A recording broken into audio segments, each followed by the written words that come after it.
In today's video, I'll be sharing the cautionary stories of retirees who thought claiming Social Security at 62 was the safe choice, only to find themselves forced back into the workforce in their 70s.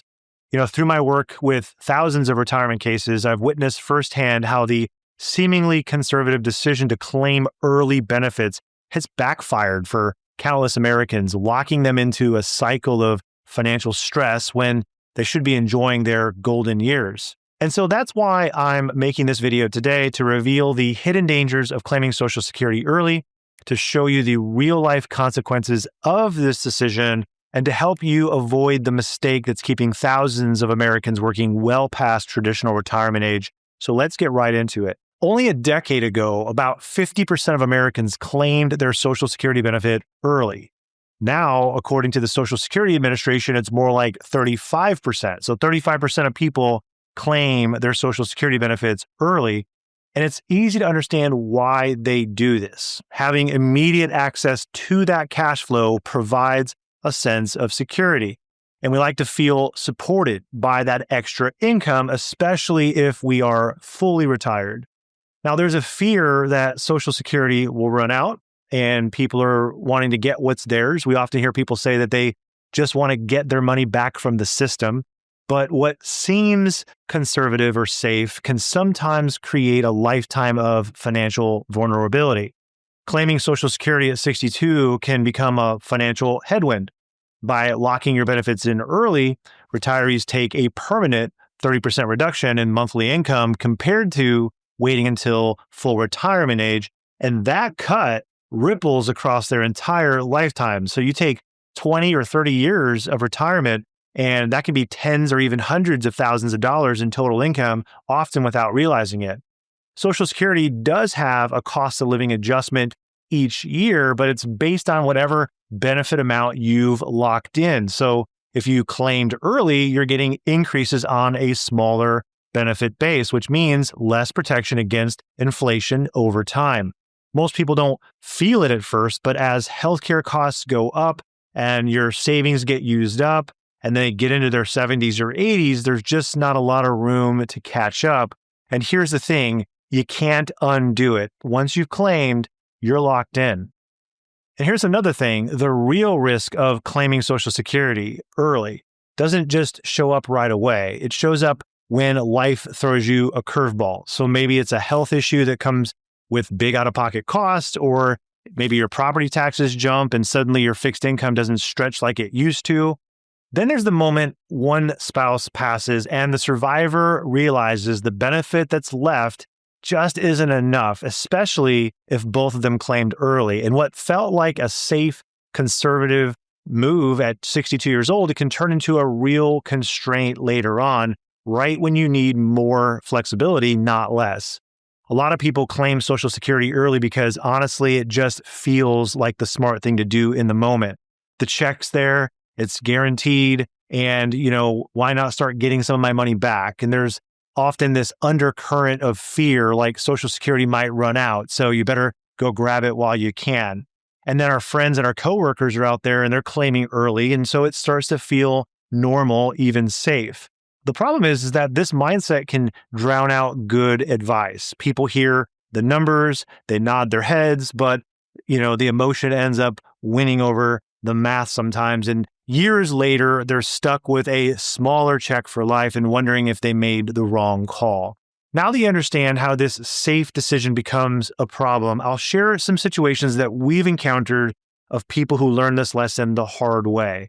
A few years back, I met a guy in the hardware section of Lowe's. I think his name was Robert. Super nice guy, very willing to not only help you find the hardware that you're looking for, but he was also willing to offer up quite a bit of unsolicited conversation.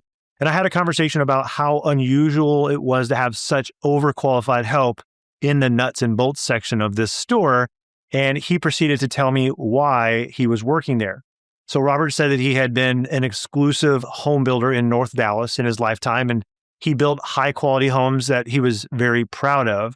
He retired at 62, and he and his wife both claimed their benefits, stating that they felt that it was the conservative thing to do to get the cash flow going. So his benefit back then was $2,500, and she was getting a reduced amount of $900. No car payments, mortgage was almost paid off, and his expenses were manageable. Between his Social Security benefits and the withdrawal from his retirement savings, things were working out well. Well, 10 years into retirement, his wife gets hit with an unexpected medical issue. Out-of-pocket costs skyrocket. They didn't realize they were coming. And then their retirement savings that they thought was going to last, it started dwindling down too quickly. And that's how Robert ended up at Lowe's more than a decade after he had retired. Stories like Robert's are why timing Social Security isn't just about math, it's about giving yourself a margin of safety. Let me tell you about Margaret. She claimed Social Security at 62, thinking she was playing it smart. They had some retirement savings, and with both of their benefits combined, they felt like claiming early was a good way to reduce the need to draw those savings so quickly. But when her husband passed away a few years later, things shifted fast because he also claimed early. The survivor benefit that she stepped into was based on that reduced amount, not on what it could have been if he had waited. So she ended up with just under $1,400 a month. That check barely covered property taxes and utilities. Groceries, healthcare, insurance, all of it kept climbing. Their savings, which they thought would last, started draining down faster than she expected. It's a sad story. I hate it when this stuff happens, but by 69, Margaret was working part-time at a grocery store, spending her days standing on her feet all day. She was also doing a little bit of bookkeeping on the side just to be able to keep up. Now, looking back, she realized that both of them claiming at 62 really boxed her in. If her husband would have waited just a few more years until full retirement age at least, her check would have been significantly higher. It's not that early claiming was reckless, it just didn't give her the margin that she needed when life changed. And next, let me tell you about Thomas. He claimed Social Security at 62, and he locked in about $1,200 a month. He had some retirement savings, and the idea here was for him to ease into retirement, work part-time, and then get that check from Social Security, and then use a little bit of his retirement savings to help fill the gap. And he thought that was a balanced plan. But because he was still working, he ran into something that he didn't expect, and that's the earnings limit. Since he claimed before his full retirement age, part of his Social Security check was withheld for every dollar that he earned over the limit. So that $1,200 a month, well, he didn't always get the full amount. In some years, he barely got any of it at all. To avoid the penalty, he started working fewer hours, making less money, thinking that it was a short-term trade-off, but it ended up slowing down his earnings, and that drained his savings even faster and ultimately left him with less flexibility. So if you fast forward to today, Thomas is 73. He's still working construction, not because he wants to, but because he has to. His body's worn down, but his Social Security check doesn't go very far, especially when you factor in the rising healthcare costs and just how much more expensive everything has become. So his mistake wasn't that he claimed early out of desperation. He had savings. He was trying to play it safe. The problem was underestimating how the earnings penalty, inflation, and reduced long-term income would all compound over time. And what looked like a cautious decision at 62 became a trap by his 70s. Now, I know this stuff sounds a little heavy, and I don't love going negative, but these stories aren't rare. They're happening all over the country. People like Margaret, Robert, Thomas, they're all thinking that they're making a safe choice by claiming early. In each case, the plan worked until life didn't. A spouse passed away, healthcare costs spiked, inflation chipped away at the fixed income, and what looked like stability at 62 turned into a struggle in their 70s. Simple math would have made a difference. If your full benefit is $2,000 and you claim at 62, you're locking in $1,400 for life. So that's a $600 difference every month, which adds up to over $180,000 over 25 years. That one choice made too early can shrink your income just when you need it most. And when both spouses claim early, it hits even harder. And I'm not sharing these stories to scare you. I'm sharing them because I don't want you or someone that you care about to end up in the same position. A little planning can go a long way. As a brief side note, if you want to see the way that we help people make more confident, well-rounded retirement decisions, We put together a video, no cost, that walks you through the approach that we use. It's simple, it's concise, and it might give you a few ways to think about your own plan. So just click the first link in the description after this video if you want to see it. Here's where the math gets uncomfortable. Claiming at 62, taking about a 30% permanent cut compared to waiting until full retirement age and over a 25 to 30 year retirement that can easily add up to hundreds of thousands of dollars in lost benefits. A lot of people focus on the break-even point, like how long do I have to live for delaying to pay off? But that totally misses the point. The real risk isn't dying early. It's living a long time and running short.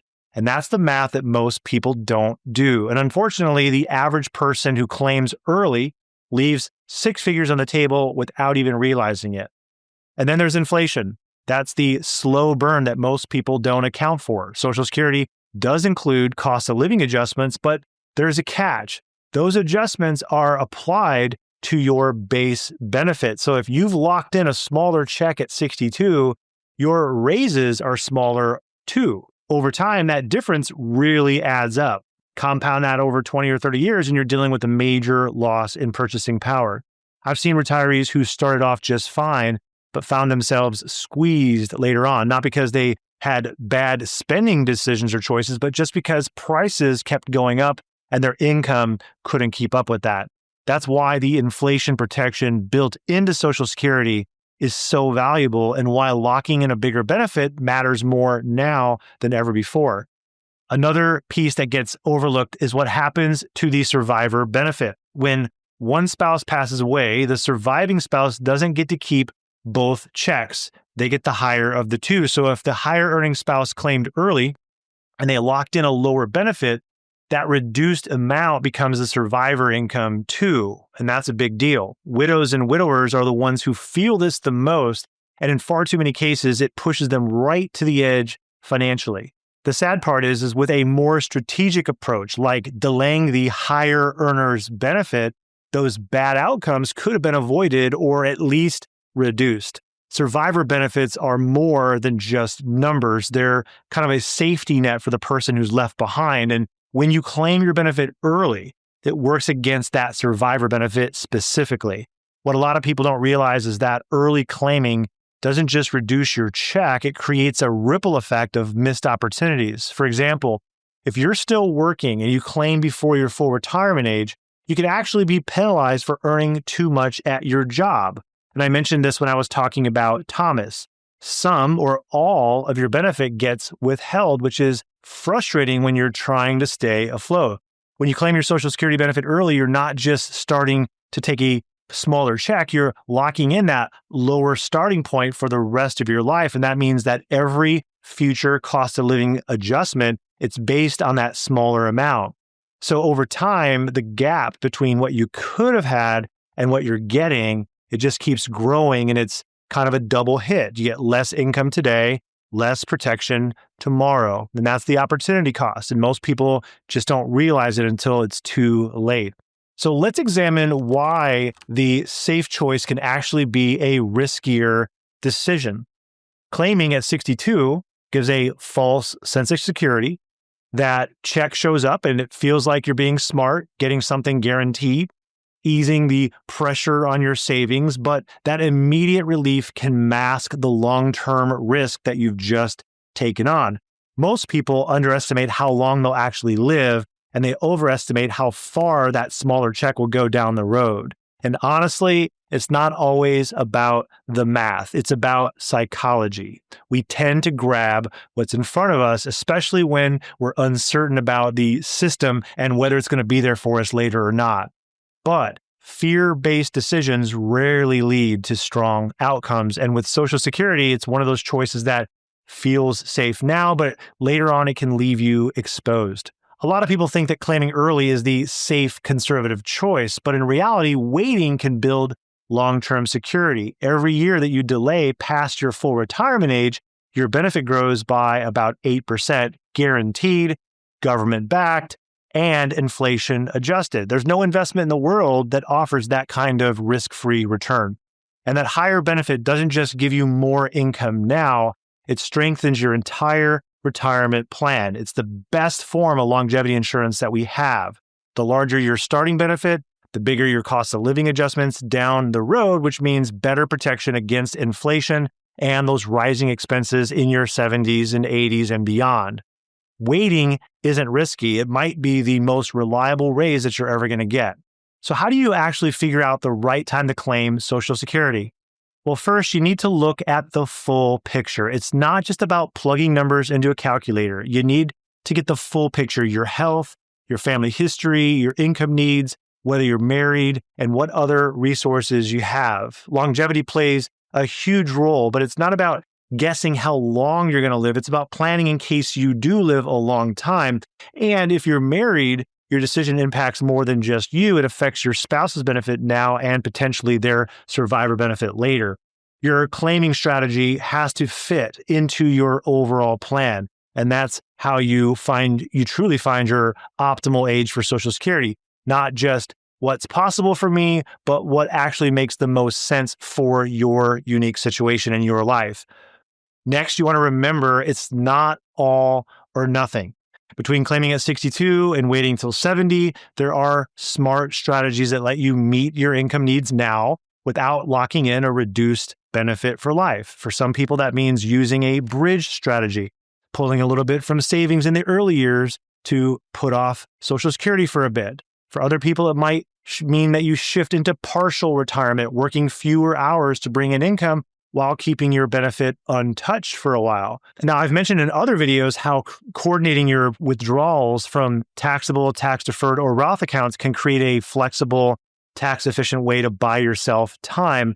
The key is designing a plan that meets your needs now without sacrificing your future income. A little bit of creativity here can go a long way towards helping you to build that long-term security. And after that, you want to approach your decision objectively, not in fear. One of the biggest challenges in making a smart Social Security decision isn't the math, it's the mindset. There's so much fear-based messaging out there. Take it now before it runs out, or you never know what could happen. And that noise can push people into making decisions that they regret later. It's human nature to want to get that check now. It feels like you're taking control by doing it. But retirement isn't just about now. It's about creating options and stability for the decades that are going to be coming your way down the road. And that's where having a clear plan helps. When you see the numbers and understand the trade-offs, it's easier to tune out the fear and to stay committed to what's actually in your best interest. Having a support system like a financial planner, a spouse, someone to talk it through with can make all the difference in sticking with a strategy that truly serves you long term. And after that, you want to start with your goals. What kind of retirement do you want to actually live? And what kind of income will it take to support that? From there, layer in your personal details, your health, your savings, your taxes. Social Security isn't just a standalone decision. It has to fit into everything else. And that's why we want to look at it in light of your goals. How will your benefit work alongside withdrawals from your accounts? How will it respond to rising healthcare costs or longer lifespan than you planned for? Any good plan is going to be able to stress test for those different scenarios to make sure that you're making the best decision for you. A smart strategy isn't just about getting the most out of Social Security. It's about having the income that you can rely on no matter what life throws your way. Now you understand why claiming Social Security at 62 might not be the right decision for everyone, and it may not be as safe as we think. If you want to ensure that you don't become another cautionary tale, click the link below to watch a video that my team put together that goes over exactly how you can build your dream retirement. I'll see you in the next one.